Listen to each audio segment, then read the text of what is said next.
बालेश्वर जिला उठा जलसेचन विभाग पक्षर पानी पंचायत पक्ष 2025 बालिया स्थित उठा जलसेचन कार्यालय परिसर में पालित हो जाइए। परिप्रेक्षी में आयोजित कार्यक्रम को बालेश्वर लोकसभा सांसद प्रताप चंद्र षडंगी आनुष्ठानिक भाव उद्घाटन करथिले। सरकारंकर विभिन्न जनकल्याणकारी योजनार सफल रूपायन भली पानी पंचायतर सुपरिचालनार विभिन्न दिग संपर्क में से आलोकपात करथिले। विशेषकर चाषी माने निज निज मध्य समन्वय रक्षा करी पानी पंचायत व्यवस्था को सफल पथे आगे नहीं पारिबे बोली सांसद श्री षडंगी मत प्रकाश करथिले। सदर विधायक मानस कुमार दत्त, बस्ता विधायिका सुभाषिनी जेना, नीलगिरी विधायक संतोष खटुआ, जिला परिषद सभापति नारायण प्रधान, जिलापाल सूर्यवंशी मयूर विकास, जिला मुख्य कृषि अधिकारी लक्ष्मण मुर्मू, नाबार्ड डीडीएम तापस रंजन प्रधान प्रमुख एथिरे सम्मानित अतिथि भावे जोगदे पानी पंचायत व्यवस्था को सफल करिबारे सामूहिक उद्यमर आवश्यकता उपरे गुरुत्वारोप करथिले। सरकार किंबा विभाग उपरे अति निर्भरशील न होई कमिटी मध्य सर्वसम्मति निष्पत्ति को गुरुत्व देबाकू सेमाने समस्तंकु परामर्श दैथिले। वास्तविक पानी पंचायत एवं ये विषय रे सम्यक कथा जदि कहला को पड़े ताले तळे बसिथिबा लोक माने आमको मार्गदर्शन दबा कथा कि वास्तविक चाषी कौन असुविधार सम्मुखीन होउची। इलेक्ट्रिक असुविधा होउची, नेला बेले 5 जण नौचंती, 4 जण मुंह फेरी देउचंती, जण ऊपर इलेक्ट्रिक मारा पड़ी जाउची। एमिति नाना प्रकार असुविधा कारणरू जो मर्मरे चाषी को सशक्त करबा पई, कृषकों को कृषि को प्राधान्य देबा पई ये जो पानी पंचायत गठन करा जाइतिला ताहा धीरे धीरे तार अस्तित्व हरउछ। किंतु मो आपण माननकु नुआ वर्ष रे नुआ सकारात्मक वार्ता बंटन करबा पई निवेदन करूची कि जहा एकदा तार अस्तित्व हरउची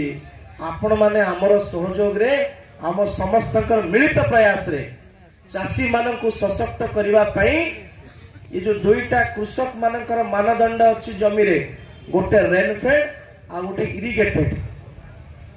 आमे चेष्टा करिबा कि आम अंचल रे, आम ब्लॉक रे, आम गाँ रे अधिक रु अधिक केमिति इरिगेटेड लैंड करी हबो, चाषी को केमिति प्राधान्य देई हबो, चाषी मोरे केमिति हस देई हबो, सेति पय आपण माने आम समस्तकर मिलित प्रयास रे चेष्टा करिबा। प्रति वर्ष डिसेंबर 22 रु जनवरी 5 पर्यंत पानी पंचायत दिवस पालन करा जाए बा पानी पंचायत पक्ष पालन करा जाए। सही परिप्रेक्षी रे आजिकार कार्यक्रम 1974 मसीह ये पानी पंचायत पक्ष महाराष्ट्र रु आरंभ होईछि एवं सेही दिनठू समग्र देश याकू आपणैचंती एवं आमे आम ओडिशा मध्य याकू आपणैचंती एवं सेही दिनठू आज पर्यंत ये काम सुरुखुर चली। आम बालेश्वर मध्य बालेश्वर प्रायतः 83% लोक कृषि उपर निर्भर करते। छोट बड़े आमे पाठ पढ़ीलु एवं आमे मु निजे मध्य जड़े चाषी घरर झील एवं चाषी घरर बहु। से सूत्र रे आमे समस्ते जानिछु चाष अच्छी जहार किया नंद ताहार। सतरे चाषी टीए नथिले आमे हुए तो बंचिबा कष्टसाध्य होता, कारण आमको अन्य किए जोगे था। से स्थिति रे पुणी थरे एठी उपस्थित मोर समस्त चाषी भाई भौणी मान को गुरुजन मान को मुंडिया मारुची, प्रणाम करुची एवं शुभेच्छा जनाउची। ए जो पानी पंचायत रा उद्यापन दिवस एवं ए पंचायत कार्यक्रम करिवार उद्देश्य होची कृषि कृषक को किभली सशक्त करबा एवं समानकर आर्थिक अवस्था को उन्नत करबा संगे संगे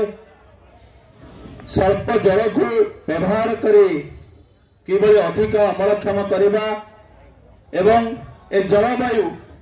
जो परिवर्तन अच्छे ताकू किभली भावे मुकाबिला करी आमे किभली कृषि को आग को नबा एवं कृषक आर्थिक अवस्था को उन्नत करने संगे संगे आपको किभली उन्नत प्रणाली एवं गणतांत्रिक पद्धति ए पानी पंचायत को किभली अधिक शक्तिशाली करी आमे कृषि को किभली आग को नबा एवं कृषक को सशक्त कर उद्देश्य तेणु से कार्यक्रम जो होइछि एवं ये जो पानी पंचायत पक्ष जो आम सेलिब्रेट करूची तार गोटे पर्पज रहुची मो पूर्वर भी एग्रीकल्चर साइंटिस्ट सीडीओ तांको वक्तव्य रे कहिले कि कहीं कि आमे पानी ऊपर एते गुरुत्वपूर्ण देउछु माने एटा जस्ट पानी नो है हमर जो जमी अछि पानी रहिले चासी भलो होबो पानी रहिले हमरो पिक पानी भलो होबो बट ये भी सत्य कथा कि यदि आमे जते बळे खेत को पानी देउछु जे से बेसी हैला से भी प्रॉब्लम कम हैला सेटा भी प्रॉब्लम तो जो पानी पंचायत आसी तार गोटे पर्पज रोचे कि आज आम जो जलवायु परिवर्तन को लेकिन जो आम ये चली चर्चा चली आम ये भाई आचल रे अच्छे जो साल रे 2 साल रे गोटे थरे बन्या बात्या ये सब जिनस रोचे और जिते आम ए इंडस्ट्री पाई हूँ एग्रीकल्चर पाई हूँ जिते पानी आम यूज करुचु ग्राउंड वाटर तारो लेवल जो अच्छी से डिप्लेट हे चली किसी टाइम पर एमती जिनस आसबो कि जो पानी आमको 100 फीट 150 फीट बोरवेल करा पर मिलूँ से 300 350 400 फीट को भी मिल ना पारे से पानी रो गोटे गोटे बूंद केमिति पंचायबा सेटा निहाती दरकार तथा जलसेचन निर्वाही जंत्री शिरीष चंद्र मुंडा कार्यक्रम में अध्यक्षता करने सहित पानी पंचायत पक्ष पालन आभिमुख्य संपर्क में सूचना देते केवल मात्र पक्ष पालन सचेतनता कार्यक्रम को सीमित न रखी वर्ष तमाम विभिन्न पानी पंचायत चाषी मानू जलर उत्तम विनियोग जल संरक्षण जलर गुणवत्ता नूतन ज्ञानकौशल प्रयोग शेष मुंडे चाषी चाष जमी को जल जोगाण केनाल रक्षणाबेक्षण उपर पदक्षेप नेबा निमंते सचेतनता सृष्टि करने दिग उपर से आलोचना करथिले।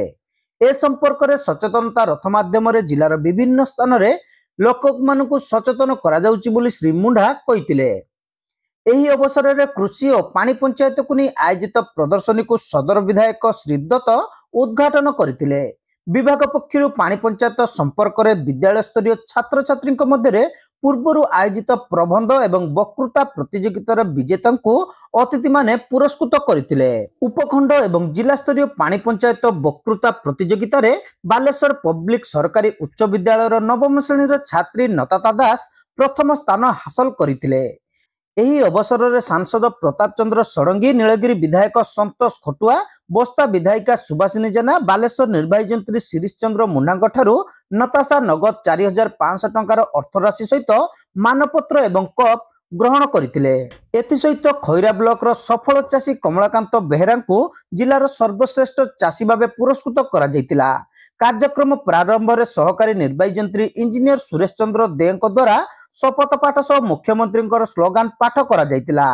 इंजीनियर रामनारायण महांती अतिथि को मंच आमंत्रण करथिबा बेले संगीताबाला महांती मंच संचालन करथिले। शेष में सहकारी निर्वाही जंत्री इंजीनियर अंकिता नायक समस्त को धन्यवाद देथिले। उठा जलसेचन विभाजन सहकारी निर्वाही जंत्री इंजीनियर प्रेमानंद पंडा सहकारी निर्वाही जंत्री इंजीनियर रीतिश साहू इंजीनियर जलधर दास इंजीनियर गौरांग चरण दास इंजीनियर वेणुधर दास इंजीनियर कुलमणि नायक इंजीनियर दिव्यरंजन पंडा इंजीनियर स्वागत पट्टनायक सरोज माझी सबन कुमार खिलार चंदन बाग पुष्पलता बेहेरा जितेंद्र मल्लिक फैज अली खां प्रमुख समस्त कार्य को परिचालना करथिले।